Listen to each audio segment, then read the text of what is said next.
Welcome back to the Jackrabbit WordPress plugin Action Rabbit introductory series. In this screencast, we're going to be going over display preferences for Action Rabbit.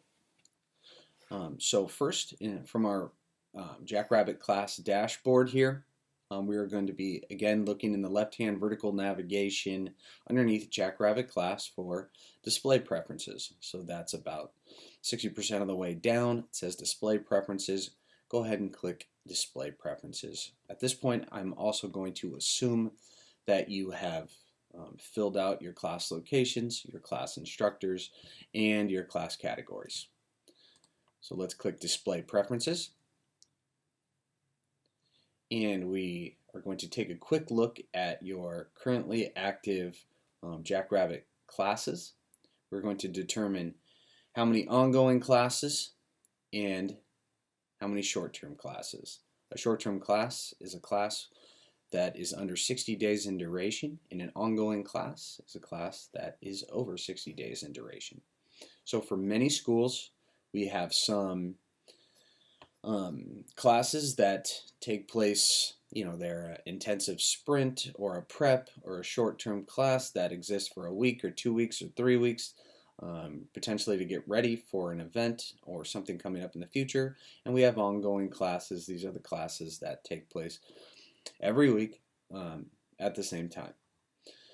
So let's navigate down the page a little bit, and we come to our first box here that says, do you offer short-term classes? And we have detected already that for this particular organization, there's 317 short-term classes. If you don't happen to see any short-term classes appearing in your Jackrabbit data, that isn't actually a problem.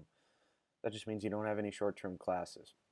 For the purpose of this example, though, please go on over into Jackrabbit and add a class that is roughly 1 week in duration and active, and then refresh this page and you should see that class populated in your data, and then we can proceed. So we've auto toggled this button that says yes, you do offer short-term temporary classes, and for short-term temporary classes we recommend a table format to display to your users because it can clearly show start and end date. So let's go ahead and select or toggle on, would you like to use table format? We'll say yes. And then from here, we've already pulled out your short-term classes from your Jackrabbit data. Let's just go ahead and select a couple. When you select them, a little check will appear to the left of the class, and those will also appear down here in this table. And so what we're doing here is we're just formatting what this looks like in the table so we know what is going to be displayed to your users on your website.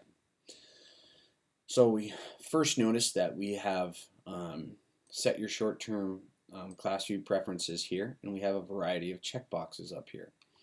So we don't have to show the name of a class. That's, let's say somebody already knows what page of your website they happen to be on. You can toggle that off, you can toggle it on, you can show the location. Here the location just says Aliso Viejo Aquatic Center. You can show the ages that pertain to this particular class, depending on what you've selected here. This is just an example. We don't have to show the ages.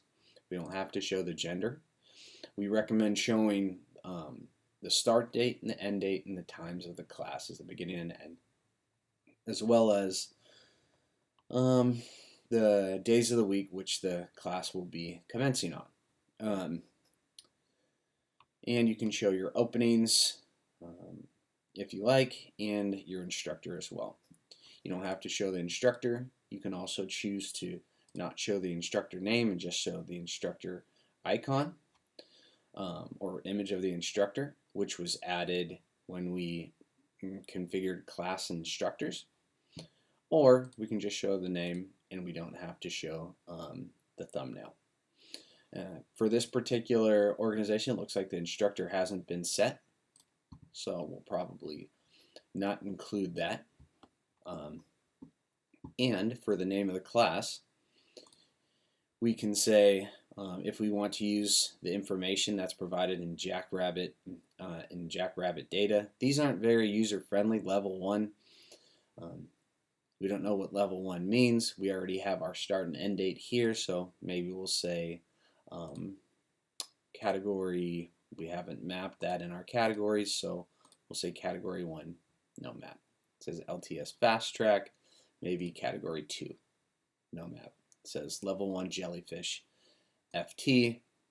That's not very descriptive, so maybe we would go back into our categories here, and we're saying category 2. So we would go to, we'll look for level 1 Jellyfish FT in our category 2s. So let's go to our category 2s, level 1 Jellyfish FT. We can say just Jellyfish maybe. Okay, let's click Save here. Let's go back to our display preferences. And let's scroll down here. We're going to toggle this on again. We'll add these classes back here. And for our class name, let's say category 2 map. And it just says Jellyfish now, right? Because we made that change in our class category 2.